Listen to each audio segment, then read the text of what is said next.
Phil Foden amesema ana furaha kubwa kufanya kazi tena na kocha Enzo Maresca baada ya kusaini mkataba mpya kuendelea kuitumikia Manchester City hadi mwaka 2030. Kiungo huyo wa kimataifa wa England amesema Maresca alikuwa na mchango mkubwa katika maendeleo yake wakati alipokuwa sehemu ya benchi la ufundi la Pep Guardiola msimu ambao Manchester City walitoa mataji matatu makubwa, yani treble, akisisitiza kuwa ni kocha mwenye umakini mkubwa na anayependwa na kuheshimiwa na wachezaji wote. Foden amesema kupitia mazoezi ya pamoja na Maresca alijifunza mambo mengi yaliyomsaidia kuboresha kiwango chake hasa katika umaliziaji wa nafasi na uelewa wa mchezo. Ameeleza kuwa anafurahia kuanza ukurasa mpya chini ya kocha huyo kwa kuwa falsafa yake ya soka la kumiliki mpira linaendana vizuri na uwezo wake uwanjani. Nyota huyo mwenye umri wa miaka 26 amekuwa mmoja wa wachezaji wenye mafanikio makubwa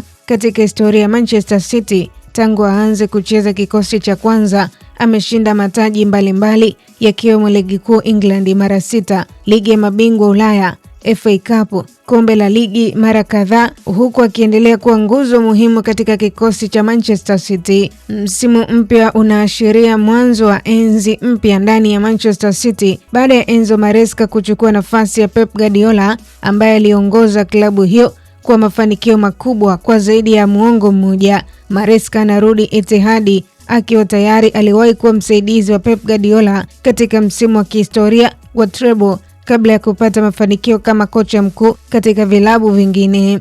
Foden anasema anaamini uwezo alioupata kwa makocha wa kiwango cha dunia pamoja na kucheza na wachezaji wakubwa wa Manchester City umemjenga zaidi, na sasa hamasa kuwa mmoja ya viongozi wa kizazi kipya cha klabu hiyo. Amesisitiza kuwa lengo lake ni kuendelea kushinda mataji zaidi na kusaidia City kufanikiwa chini ya uongozi mpya Enzo Maresca. Kwa update zaidi za kimichezo kimataifa, endelea kutufuatilia kwenye mitandao ya kijamii Instagram, Facebook, X, tufollow kama Kasako Media. Usisahau kusubscribe na ubonyeze alama ya kengele ili wa kwanza kupata taarifa mbalimbali. Mimi naitwa Official Diaga.